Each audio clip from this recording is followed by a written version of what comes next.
The Meditations of Marcus Aurelius, translated by George Long, Book 4. That which rules within, when it is according to nature, is so affected with respect to the events which happen, that it always easily adapts itself to that which is and that which is presented to it. For it requires no definitive material, and it moves towards its purpose under certain conditions, however, and it makes a material for itself out of that which opposes it, as fire lays hold of what falls into it, by which a small light would have been extinguished. But when the fire is strong, it soon appropriates to itself the matter which is heaped on it, and consumes it, and rises higher by means of this very material. Let no act be done without a purpose, nor otherwise than according to the perfect principles of art. Men seek retreats for themselves, houses in the country, shores and the mountains, and thou too art wont to desire such things very much. But this is altogether a mark of the most common sort of men, for it is in thy power whenever thou shalt choose to retire into thyself, for nowhere either with more quiet or more freedom from trouble does a man retire than his own soul, particularly when he is given to such thoughts that by looking into them he is immediately in perfect tranquillity. And I affirm that tranquillity is nothing else than the good ordering of the mind. Constantly then give thyself to this retreat, and renew thyself, and let thy principles be brief and fundamental, which is how soon thou shalt recur to them, will be sufficient to cleanse the soul completely, and to send thee back free from all discontent with the things to which thou returnest. For with what art thou discontentment? With the badness of men? Recall to thy mind this conclusion, that rational animals exist for one another, and that to endure is a part of justice, and that men do wrong involuntarily. And consider how many already, after mutual enmity, suspicion, hatred, and fighting, have been stretched dead, reduced to ashes, and quiet at last. But perhaps thou art dissatisfied with that which is assigned to thee out of the universe. Recall to thy recollection this alternative. Either there is a providence or atoms, a fortuitous concurrence of things, or remember the arguments by which it is proved that the world is a kind of political community, and be quiet at last. But perhaps corporeal things will still fasten upon thee. Consider then further that the mind mingles not with the breath, whether moving gently or violently, when it has once again drawn upon itself apart and discovered its own power. And think also of all thou hast heard and assented to about pleasure and pain, and be quiet at last. But perhaps the desire of the thing called fame will torment thee. See how soon everything is forgotten, and look at the chaos of infinite time on each side of the present, and the emptiness of applause, and the changeableness of the want of judgment in those who pretend to give praise, and the narrowness of space within which it is circumscribed, and be quiet at last. For the whole earth is a point, and how shall a nook in it is thy dwelling, and how few are there in it, and what kind of people they who will praise thee. This remains. Remember to retire to this little territory of thy own, and above all do not distract or strain thyself, but be free, and look at things as a man, as a human being, as a citizen, as a mortal. But among the things readiest to the hand to which thou shalt return, let there be these which are two. One is that things do not touch the soul, for they are external and remain immovable, but our perturbations come only from the opinion which is within. The other is that all these things which thou seest changed immediately and will no longer be, and constantly bear in mind how many of these changes thou hast already witnessed. The universe is transformation. Life is opinion. If our intellectual part is common, the reason also in respect of which we are rational beings is also common. If this is so, common also is the reason which commands us to do and what not to do. If this is so, there is a common law also.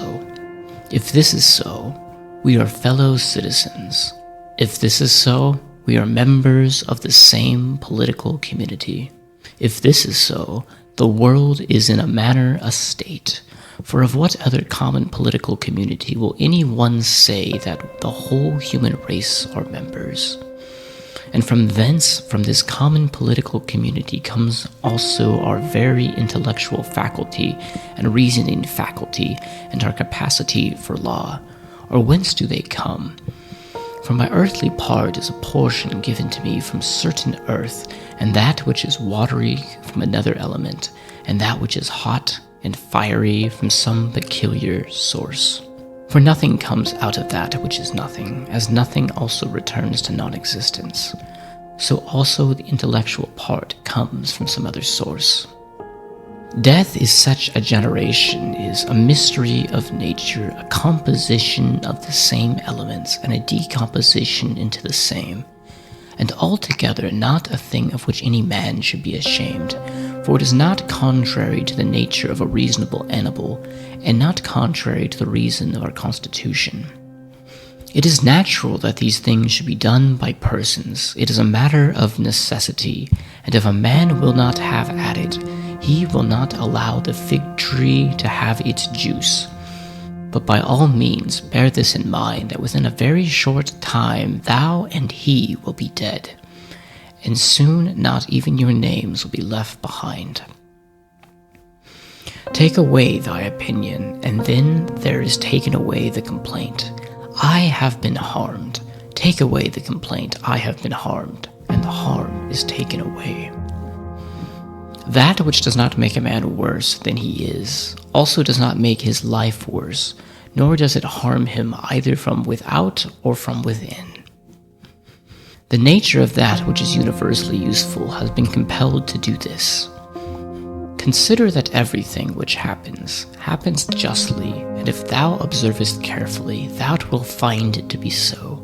I do not say only with respect to the continuity of the series of things, but with respect to what is just, as if it were done by one who assigns to each thing its value. Observe then as thou hast begun, and whatever thou doest, do in conjunction with this, the being good, and in a sense a man is properly understood to be good. Keep this in every action. Do not have such an opinions of things as he who has done thee wrong, or as such as he wishes thee to have, but look at them as if they are in truth. A man should always have these two rules in readiness. The one, to do only whatever the reason of ruling and legislating faculty may suggest for thee the use of men. The other, to change thy opinion, if there is any one at hand who sets thee right and moves thee from any opinion. But this change of opinion must proceed only from a certain persuasion as of what is just or what is of common advantage, and the like, not because he appears pleasant or brings reputation. Hast thou reason? I have. When thou dost not use it, for if it does its own work, what else dost thou wish? Thou hast existed as a part. Thou shalt disappear in that which produced thee, but rather thou shalt be received back into its seminal principle by transmutation. Many grains of frankincense on the same altar, one falls before, another falls after, but it makes no difference. Within 10 days thou wilt seem a god to those who art now a beast and an ape, if thou wilt return to thy principles and the worship of reason. Do not act as if thou wert going to live 10,000 years. Death hangs over thee, while thou livest, while it is in thy power. Be good.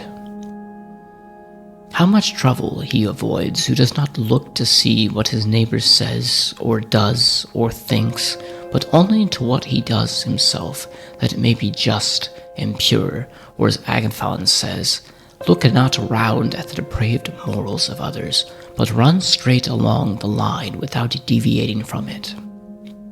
He who has vehement desire for posthumous fame does not consider that every one of those who remember him will himself also die very soon. Then again, they who have succeeded them, until the whole remembrance shall have been extinguished as it is transmitted through men who foolishly admire and perish. But suppose that those who remember thee are even immortal, and that the remembrance will be immortal. What then is this to thee? And I say not what it is to the dead, but what is it to the living? What is praise except indeed so far as it has certain utility?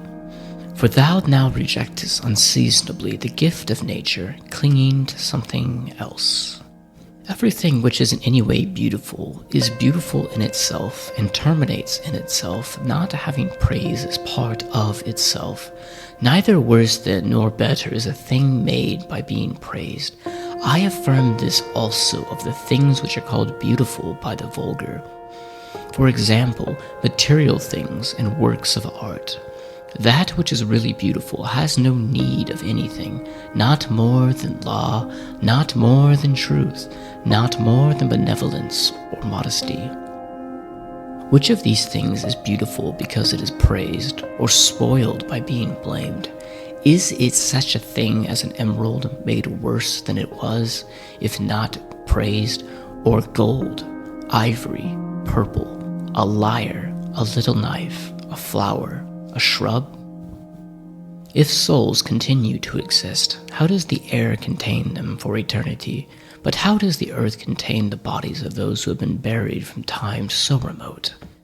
For as here the mutation of these bodies after a certain continuance, whatever it may be, and their dissolution make room for other dead bodies, so the souls which are removed into the air after subsiding for some time are transmuted and diffused, and assume a fiery nature by being received into the seminal intelligence of the universe, and in this way make room for the fresh souls which will come to dwell there.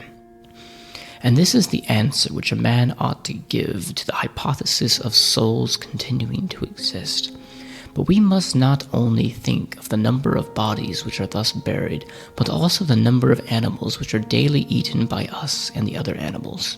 For what a number is consumed, and thus in a manner buried in the bodies of those who feed on them, and nonetheless this earth receives them by reason of the changes of these bodies into blood, and the transmutations into the arterial or the fiery elements. What is the investigation into the truth in this matter? The division into that which is material and that which is the cause of form, the formal. Do not be whirled about, but in every movement have respect to justice, and on the occasion of every impression maintain the faculty of comprehension or understanding. Everything harmonizes with thee, which is harmonious to thee, O universe. Nothing for me is too early nor too late, which is in due time for thee. Everything is fruit to me which thy seasons bring, O nature. From thee are all things, in thee are all things, to thee all things return. The poet says, Dear city of Serops, and wilt not thou say, Dear city of Zeus? Occupy thyself with a few things, says the philosopher, if thou wouldst be tranquil. But consider it would be better to say, do what is necessary, and whatever the reason of the animal which naturally social requires, and it requires. For this brings not only the tranquility which comes from doing well, but also that which comes from doing few things. For the greatest part of what we say and do being unnecessary, if a man takes this away, he will have more leisure and less uneasiness. Accordingly, on every occasion a man should ask himself, is this one the most unnecessary things? Now a man should take away not only unnecessary acts, but also unnecessary thoughts, for thus superfluous acts will not follow after.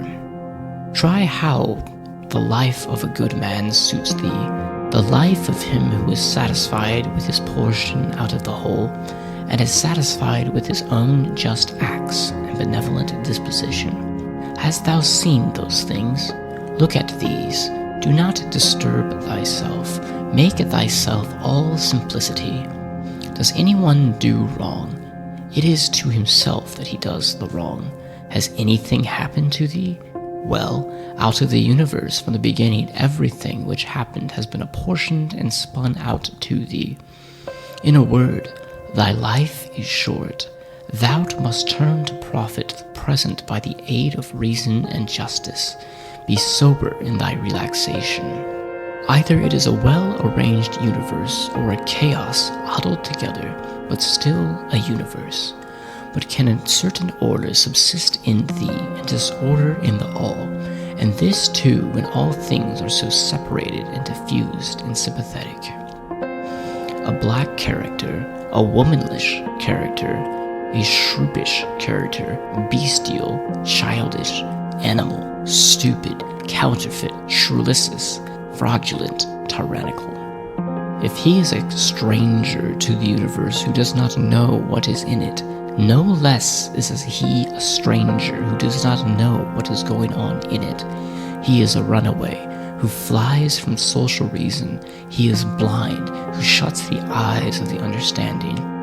He is poor who has need of another and has not from himself all things which are useful for life.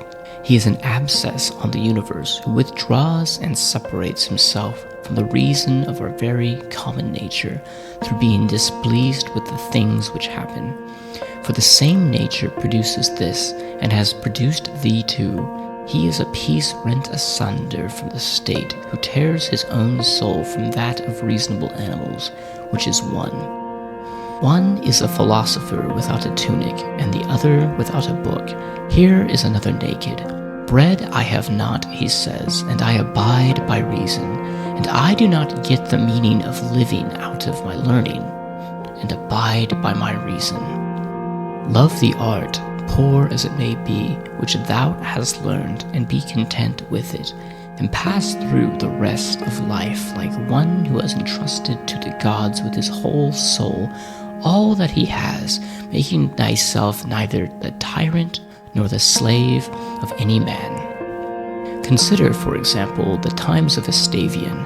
Thou wilt see all these things: people marrying, bringing up children, sick, dying, warring, feasting, trafficking, cultivating the ground, flattering, obstinately arrogant, suspecting, plotting, wishing for some to die, grumbling about the present, loving, heaping up treasure, desiring consulship, kingly power. Well then, that life of these people no longer exists at all. Again, removed to the times of Trajan, again it is all the same. Their life too is gone. In like manner, view also the other epochs of time and of whole nations, and see how many, after great efforts, soon fell and were resolved into the elements. But chiefly thou shouldst think of those whom thou hast thyself known, distracting themselves about idle things, neglecting to do what is in accordance with their proper constitution, and to hold firmly to this and be content with it. And therein it is necessary to remember that the attention given to everything has its proper value in proportion. For thus thou wilt not be dissatisfied if thou appliest to thyself to smaller matters no further than is fit. The words which were formerly familiar are now antiquated, and so also the names of thou whom were famed of old are now in a manner antiquated. Camillus, Saso, Volius, Leonatus, and little after Scipio and Cato, then Augustus, then also Hadrian and Titus. For all things soon pass away and become a mere tale, and soon a complete oblivion buries them. And I say this of those who have shone in a more wondrous way. For the rest, as soon as they have breathed out their breath, they are gone, and no man speaks of them. And to conclude the matter, what is even an eternal remembrance? A mere nothing. What then is it that about which we ought to employ our serious pains? This one thing, thoughts just, and acts social, and words which never lie, and a disposition which gladly accepts all that happens as necessary, as usual, as flowing from a principle and a source of the same kind. Willingly give thyself up to Clotho, one of the Fates, allowing her to spin thy thread into whatever she pleases.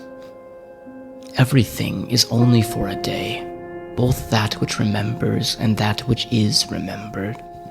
Observe constantly that all things take place by change, and accustom thyself to consider that the nature of the universe loves nothing so much as to change the things which are, and to make new things like them. For everything exists in a manner the seed of that which will be, but thou art thinking only of seeds which are cast into the earth or into a womb, but this is a very vulgar notion. Thou wilt soon die, and thou art not yet simple, not free from perturbations, nor without suspicion of being hurt by external things, nor kindly disposed towards all, nor dost thou yet place wisdom only in acting justly. Examine men's ruling principles, even those that are the wise, what kind of things they avoid, and what kind of things they pursue. What is evil to thee does not subsist on the ruling principle of another, nor yet in any turning or mutation of thy corporeal covering. Where is it then? Is it in the part of thee which subsists in the power of forming opinions about evils? Let this power then not form such opinions, and all is well. And if that which is nearest to it, the poor body, is burned, filled with matter and rottenness, nonetheless, let the part which forms opinions about these things be quiet. That is, let it judge that nothing is either bad or good which can happen equally to the bad man and the good. For that which happens equally to him who lives contrary to nature and to him who lives according to nature is neither according to nature nor contrary to nature. Constantly regard the universe as one living being having one substance and one soul, and observe how all things have reference to one perception, the perception of this one living being, and how all things act with one movement, and how all things are cooperating causes of all things which exist. Observe too the continuous spinning of the thread and the contexture of the web. Thou art a little soul bearing about a corpse, as Epictetus used to say. It is no evil for things to undergo change, and no good for things to subsist in this consequence of change. Time is like a river made up of events which happen, and a violent stream, for as soon as one thing has been seen, it is carried away, and another comes in its place, and this will be carried away too. Everything which happens is familiar and well known as the rose in spring and the fruit in summer, for such is disease and death and calumny and treachery and what else delights fools or vexes them. In the series of things which follow are those aptly fitted to those which have gone before, for this series is not merely an enumeration of disjointed things, which has only a necessary sequence, but it is a rational connection, and as all existing things are arranged together harmoniously, so the things which come into existence exhibit no mere succession, but a certain wonderful relationship. Always remember the saying of Heraclitus, that the death of the earth is to become water, and the death of water is to become air, and the death of air is to become fire, and reversely. And think too of him who forgets whither the way leads, and that men quarrel with that which they are most constantly in communion, the reason which governs the universe, and the things with which daily meet them seem to them strange, and consider that we ought not to act and speak as if we were asleep.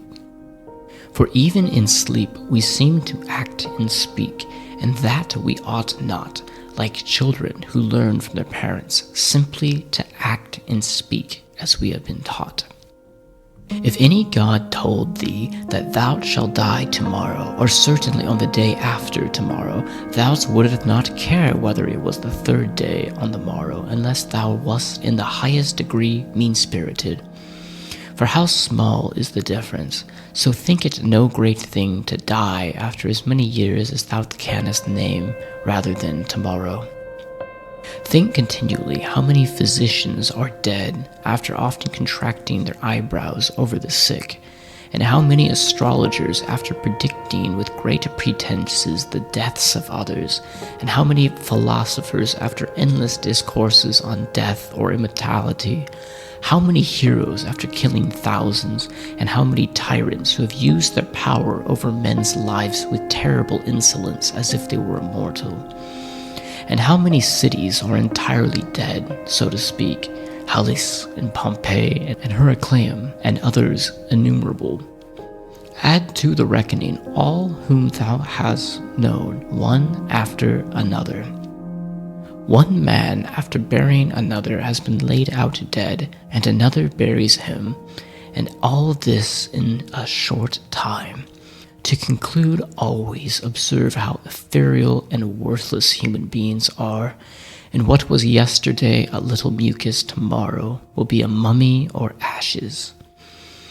Pass then through this little space in time conformably to nature, and end thy journey in content, just as an olive falls off when it is ripe, blessing nature who produced it, and thanking the tree on which it grew. Be like the promontory against which the waves continually break, but it stands firm and tames the fury of the water around it. Unhappy am I, because this has happened to me. Not so, but happy am I, though this has happened to me, because I continue free from pain, neither crushed by the present nor fearing the future. For such a thing as this might have happened to every man, but every man would not have continued free from pain on such an occasion. Why then is that rather a misfortune than it is a good fortune? And dost thou in all cases call that man's misfortune, which is not a deviation from man's nature?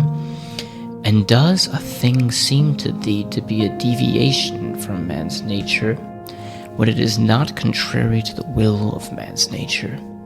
Well, thou knowest the will of nature. Will then this which has happened prevent thee from being just, magnanimous, temperate, prudent, secure against inconsiderate opinions and falsehoods? Will it prevent thee from having modesty, freedom, and everything else, by the presence of which man's fortune obtains all that there is? Remember, too, on every occasion which leads thee to vexation, to apply this principle. Not that this is a misfortune, but to bear it nobly is good fortune. It is a vulgar, but still useful help towards contempt of death, to pass in review those who have tenaciously stuck to life. What more, then, have they gained than those who have died early? Certainly they lie in their tombs somewhere at last. Cadecanus, Fabius, Julianus, Lepidus, or any one else like them, who have carried out many to be buried, and then were carried out themselves. Altogether the interval is small between birth and death, and consider how much trouble, and in company with what sort of people in what feeble body this interval is laboriously passed. Do not then consider life a thing of any value, for look to the immensity of time behind thee, and to the time which is before thee, another boundless space. In this infinity, then, what is the difference between he who lives 3 days and him who lives 3 generations? Always run to the short way, and the short way is the natural. Accordingly say and do everything in conformity with the soundest reason. For such a purpose frees a man from trouble and warfare, and all artifice and ostentatious display.